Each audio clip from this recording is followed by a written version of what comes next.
And I can't be scared and do it.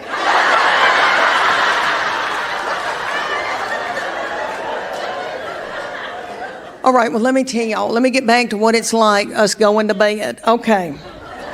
Young girls, when y'all get through this, when you start going through these hormonal changes, it'll disrupt your sleep. Not everybody, but the majority of people, it will.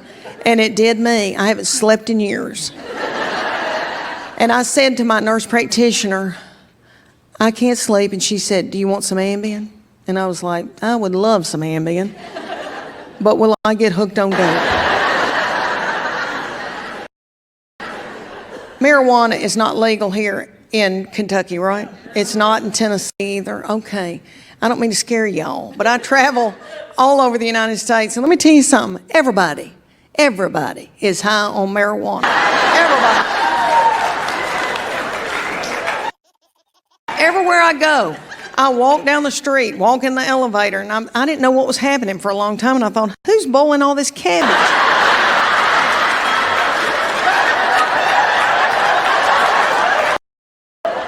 But my nurse practitioner got my compound pharmacist to make me a natural supplement pill that I keep by the bed, and it's okay. It's melatonin, L-theanine, GABA, passion flower, that kind of stuff, and I keep it by the bed in a pill bottle.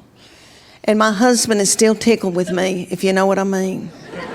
And he comes in to our bedroom about every night, flaring his nostrils at me.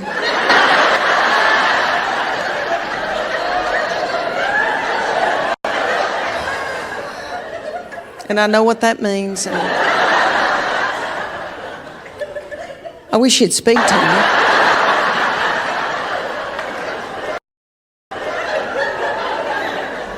That'd be fun. But he comes in and flares his nostrils at me, and I say to him, okay, yes, we can do it. But just know that if you hear that pill bottle shake, that means I've taken a pill. And that means that you've got less than 20 minutes.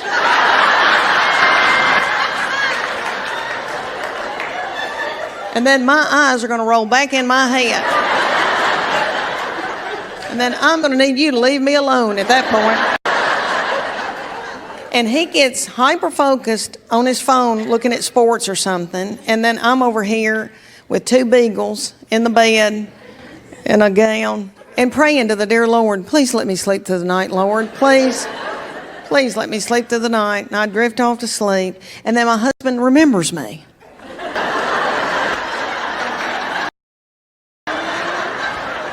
And I'm over here dead to the world. And he reaches over and grabs one of my breasts. And it puts me into a blind rage.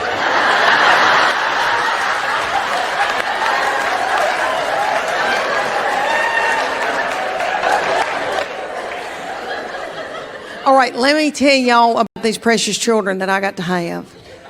I got to have 3, and I begged their daddy for a 4th baby, and he was so worried about making a living for all of us, and he was like, we can't afford that, we don't need to do it. And probably about 10 years after that, so I was probably about 48, 49 years old, he said, you know, I was wrong, we're never going to have enough money, what difference does it make? Do you want to have another baby? And I said, I've got plantar fasciitis.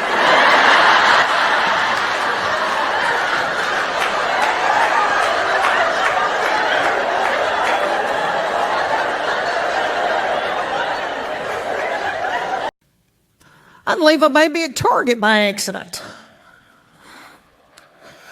But I got to have 3, and my boy is my oldest. He's 29, and I've got 2 girls. All right, my boy is, you know, we're right next to the Smoky Mountains, so he's grown up hiking, kayaking, fly fishing, doing all that outdoorsy stuff, and he loves it. So when it was time for him to pick up college, he chose Berry College in Rome, Georgia, Berry. What they're known for, it's the largest campus in the world. It's 26,000 acres of reserve.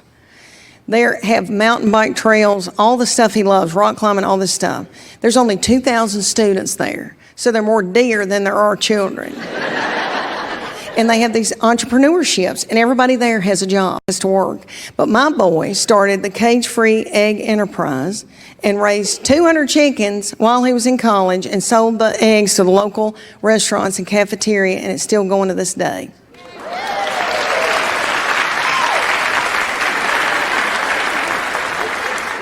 I know, is that not darling? Yummy. Y'all want to know what I was doing at the University of Tennessee in 1983? I was not raising chickens, honey. I was doing horrible things. Horrible things. I was making horrible decisions. Horrible. I was dating people you wouldn't wipe your feet on. But I'm okay now. I've been washed in the blood and I've been forgiven. Thank you.